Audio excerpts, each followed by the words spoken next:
ഒരു കാലത്ത് കമ്മ്യൂണിസ്റ്റ് പാർട്ടിയുടെ സമ്മേളനങ്ങൾ അവരുടെ പ്രശ്നങ്ങൾ ചർച്ച ചെയ്യുകയും അതോടൊപ്പം തന്നെ ജനങ്ങളുടെ പ്രശ്നങ്ങൾ ചർച്ച ചെയ്യുന്ന വേദികളായിരുന്നു. പക്ഷെ ഇന്ന് പൂർണ്ണമായി തന്നെ മാറി കമ്മ്യൂണിസ്റ്റ് പാർട്ടി എന്നൊരു വലതാശയത്തിലേക്ക് വ്യതിചലിച്ചിരിക്കുന്നതായി രാഷ്ട്രീയ നിരീക്ഷകർ ഉൾപ്പെടെ പറയുകയാണ്. അത് തന്നെയാണല്ലോ ഇപ്പോൾ ബിനോയ് വിശ്വവും തുറന്നു പറഞ്ഞിരിക്കുന്നത്. സമ്മേളനങ്ങൾ കൂടുന്നത് നേതാക്കളെ പുകഴ്ത്താനാണ്. അത് CPIയുടെ സംസ്ഥാന സെക്രട്ടറി പറഞ്ഞ കാര്യമാണ്. അത് CPIക്ക് മാത്രം കൊള്ളുന്നതല്ല, കമ്മ്യൂണിസ്റ്റ് പാർട്ടി കമ്മ്യൂണിസ്റ്റ് പാർട്ടി പ്രത്യേകിച്ച് CPMനെ നേരിട്ട് കൊള്ളിക്കാൻ വേണ്ടി എടുത്തതാണ്. കഴിഞ്ഞ 2-3 ദിവസമായിട്ട് ബിനോയ് വിശ്വം CPMൻ്റെ നേരെ ഒളിയമ്പ് ചെയ്യുന്നുണ്ട്. എനിക്ക് തോന്നുന്നു അങ്ങനെ തുടർച്ചയായിട്ട് അങ്ങനെ CPMൻ്റെ നേരെ മുന വെച്ച് സംസാരിക്കുന്നതിൻ്റെ കാരണം ഈ CPIയുടെ സംസ്ഥാന സമ്മേളനം വരാൻ പോവുകയാണ്. ജില്ലാ സമ്മേളനങ്ങളിലൊക്കെ ബിനോയ് വിശ്വത്തിന് എതിരെ വിമർശനം ഉണ്ടായിരുന്നു, ഭരണത്തിനെതിരെ വിമർശനം ഉണ്ടായിരുന്നു. അപ്പം സംസ്ഥാന സമ്മേളനത്തിൽ വരുമ്പോൾ ഇതൊന്നുകൂടെ മുറുകാനുള്ള സാധ്യതയുണ്ട്. കാരണം CPIയെ ധാരാളം അങ്ങ് ചവിട്ടി താഴ്ത്തി ഇട്ടിരിക്കുന്നു എന്ന് ജില്ലാ സമ്മേളനങ്ങളിലെല്ലാം പറഞ്ഞു. CPIക്ക് കൊടുത്തിരിക്കുന്ന വകുപ്പുകൾ പോലും വേണ്ടത്ര പരിഗണന കൊടുക്കാതെ ചവിട്ടി താഴ്ത്തി നിർത്തിയിരിക്കുന്നു. പിണറായി ഭരണം എന്നാണ് പറയുന്നത്. LDFൻ്റെ ഭരണം എന്ന് ഒരിടത്തും പറയുന്നില്ല. അത് കമ്മ്യൂണിസ്റ്റ് പാർട്ടിയുടെ നയമാണല്ലോ, വ്യക്തി ആരാധന പാടില്ല. പക്ഷെ പിണറായി വന്നതിന് ശേഷം അത് പൂർണ്ണമായി തന്നെ മാറി. അതിലാണല്ലോ നിൽക്കുന്നത് മുഴുവൻ. ഇപ്പം നമ്മൾ എത്രയോ വാക്കുകൾ കേട്ടു, കാരണഭൂതൻ. കഴിഞ്ഞ ദിവസവും ഈ സെക്രട്ടേറിയറ്റ് ജീവനക്കാരെല്ലാം കൂടി ഓണാഘോഷം നടത്തി. അവിടെ എന്തായിരുന്നു, പിണറായിയെ വാഴ്ത്തുകയായിരുന്നു. അത്തരത്തിലുള്ള പാട്ടുകളാണ് ഇറങ്ങിയത്. അത് സെക്രട്ടേറിയറ്റ് ജീവനക്കാർ മുഴുവൻ ഈ ഭരണത്തിൻ്റെ അത് ഏത് ഭരണം ഇരിക്കുമ്പോഴും ഭരണത്തിൻ്റെ ആനുകൂല്യങ്ങൾ മുഴുവൻ പറ്റുന്നവരാണെന്ന്. അവരെ മാത്രം ഈ കുറേ സർക്കാർ ജീവനക്കാരെ പ്രീതിപ്പെടുത്തുക, തൃപ്തിപ്പെടുത്തുക, തീറ്റിപ്പോറ്റുക, ഇത് മാത്രമാണ് എല്ലാ കാലത്തും ഇരു മുന്നണികളും മാറി മാറി വന്ന കാലത്ത് ചെയ്തിട്ടുള്ളത്. ഇനിയിപ്പോൾ നോക്കി, ഇവരിറങ്ങാൻ പോകുമ്പം ശമ്പള കമ്മീഷൻ വയ്ക്കും.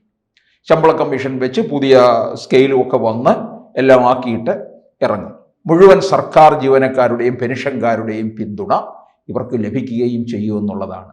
ഇതിന് നമുക്കറിയാവുന്നതാണ്. കോവിഡ് കാലത്ത് പോലും 2021 ഇവർ ഇറങ്ങുന്നതിന് മുമ്പായിട്ട് ശമ്പള കമ്മീഷൻ വെച്ച് പുതിയ ശമ്പള സ്കെയിൽ കൊടുത്തതാണ്. കോവിഡ് കാലത്ത് അത് മാറ്റിവെക്കാമായിരുന്നു. ഇവിടുത്തെ ധനകാര്യ വിദഗ്ധരെല്ലാം പറഞ്ഞ കാര്യമാണ്. എന്നിട്ട് അതൊന്നും വകവയ്ക്കാതെ കൊടുത്തു. അപ്പോൾ ഖജനാവിൽ നിന്ന് അത്രയും തുക ചെലവഴിച്ചുകൊണ്ടിരിക്കുകയാണ്. ഈ സർക്കാർ ജീവനക്കാർ, സെക്രട്ടേറിയറ്റിൽ കുറേ അണ്ടർ സെക്രട്ടറി, മട്ട സെക്രട്ടറിമാരുണ്ടെന്നേ, ഇവരെയൊക്കെ തീറ്റിപ്പോറ്റുന്നതാണ് ഈ സർക്കാരിൻ്റെയൊക്കെ ജോലി. അപ്പോൾ ഈ വാഴ്ത്തലാണ് കൂടുതലായിട്ട് കാണുന്നത്. ഇപ്പം ഇവിടെ കഴിഞ്ഞ 2 ദിവസം ബിനോയ് വിശ്വം പറഞ്ഞ ഒരു കാര്യം, CPM അല്ല എന്ന് പറയുകയുണ്ടായി. എന്ന് പറഞ്ഞാൽ CPM സമ്പന്നതയിൽ കുളിച്ചു നിൽക്കുകയാണ്. അത് തൃശ്ശൂരിലെ ലുലു മോളിന് തടസ്സം നിൽക്കുന്നത് ഒരു പാർട്ടിയാണെന്ന് യൂസഫ് അലിയുടെ ഒരു വിമർശനമുണ്ടായിരുന്നു. അത് CPI ആണ്. CPIക്കകത്താണ് ഈ പരിസ്ഥിതി പ്രവർത്തകർ കൂടുതലുള്ളത്. ഇപ്പം മന്ത്രി പ്രസാദ് തന്നെ പരിസ്ഥിതി പ്രവർത്തകനാണ്. P. പ്രസാദ് എന്നുള്ളതിന് പരിസ്ഥിതി പ്രസാദ് എന്ന് തന്നെയാണ് അറിയപ്പെടുന്നത്. അപ്പോൾ അങ്ങനെ പലതരത്തിലുള്ള എതിർപ്പ് വന്നപ്പോൾ ഉടനെ CPIയെ വിമർശിക്കാൻ തുടങ്ങി. അതിനാണ് ബിനോയ് വിശ്വം മറുപടി കൊടുത്തത്, CPM അല്ല CPI എന്ന് പറഞ്ഞാൽ പാർട്ടി ഇപ്പോഴും ജനങ്ങളോടൊപ്പവും പാർട്ടിയുടെ രീതിയിൽ പ്രത്യയശാസ്ത്രം അനുസരിച്ചാണ് പോകുന്നത്. അത് കമ്മ്യൂണിസ്റ്റ് CPI എപ്പോഴും അവകാശപ്പെടുന്നതാണല്ലോ. CPM വലതുപക്ഷവും യഥാർത്ഥ ഇടതുപക്ഷം തങ്ങളാണെന്ന്. അതെ, കാരണം ഇവര് CPM എന്ന് പറഞ്ഞാൽ എല്ലാം ഇപ്പോൾ ആർഭാടത്തിലും സമ്പന്നതയിലും മാത്രമാണ് കഴിയുന്നത്. അവർ പഴയ ഒരു രീതിയിൽ അല്ല. പക്ഷെ CPIക്ക് യാതൊരു മാറ്റവും ഇല്ല എന്ന് അവകാശപ്പെടുന്നു. പിന്നെ രണ്ടാമതുണ്ടായ ഒരു വിമർശനം, തൃശ്ശൂരിലെ ദേശാഭിമാനി തൃശ്ശൂർ എഡിഷൻ്റെ 25ാം വാർഷികം, അതിൽ CPMൻ്റെ അഖിലേന്ത്യാ ജനറൽ സെക്രട്ടറി MA ബേബിയുടെ പ്രസംഗം, അതിൽ തൃശ്ശൂരിലെ സകല കാര്യങ്ങളെക്കുറിച്ചും വാഴ്ത്തുകയുണ്ടായി. EMSനെ കുറിച്ച്, പിന്നെ തൃശ്ശൂർ പൂരത്തെക്കുറിച്ച്, വടക്കുംനാഥനെക്കുറിച്ച്, അവിടെ വെടിക്കെട്ട് നടത്തുന്നവനെ കുറിച്ച് വരെ MA ബേബി പറഞ്ഞു. അച്യുതമേനോനെ കുറിച്ച് ഒരക്ഷരം പോലും പറഞ്ഞില്ല. തൃശ്ശൂർ എന്ന് പറഞ്ഞാൽ ആദ്യം എത്തുന്ന പേരുകളിൽ ഒന്നാണ് അച്യുതമേനോൻ. ചേലാട്ട് അച്യുതമേനോൻ തൃശ്ശൂർ ജില്ലയിലെ പുതുക്കാടാണ് അദ്ദേഹത്തിന്റെ ജനനം. എന്നിട്ട് അച്യുതമേനോനെ ഓർമ്മിച്ചതേയില്ല, ഒരക്ഷരം പോലും പറഞ്ഞില്ല എന്ന് പറഞ്ഞ് ബിനോയ് വിശ്വം നല്ല മറുപടി MA ബേബിക്ക് കൊടുത്തു എന്നുള്ളതാണ്. അല്ല, ഇങ്ങനെ മറുപടി കൊടുക്കുമ്പോൾ അവസാന ഘട്ടത്തിൽ പിണറായി കണ്ണുരുട്ടുമ്പോൾ ഈ CPI ഇല്ലാതായി പോകുന്നുള്ളൂ. അതാണ് സംഭവിക്കുന്നത്. CPI അതാണ് ഞാൻ തുടക്കത്തിലെ പറഞ്ഞത്. CPIയുടെ സംസ്ഥാന സമ്മേളനം വരുന്നു, അവിടെ ബിനോയ് വിശ്വത്തിന് നല്ല കൊട്ട് കിട്ടാനുള്ള സാധ്യതയുണ്ട് പാർട്ടി അണികളിൽ നിന്ന്. അതിനുള്ള ഒരു പ്രതിരോധ കവചം തീർക്കുകയാണ് ബിനോയ് വിശ്വം. പിന്നെ ഇവരെയൊക്കെ വിമർശിച്ചുകൊണ്ട് അച്യുതമേനോനെ സ്മരിക്കാതെ പോയ ദേശാഭിമാനി. അച്യുതമേനോൻ കേരളത്തിൽ ദീർഘകാലം മുഖ്യമന്ത്രിയായിരുന്ന ആളാണ്, അത് മനസ്സിലാക്കണം.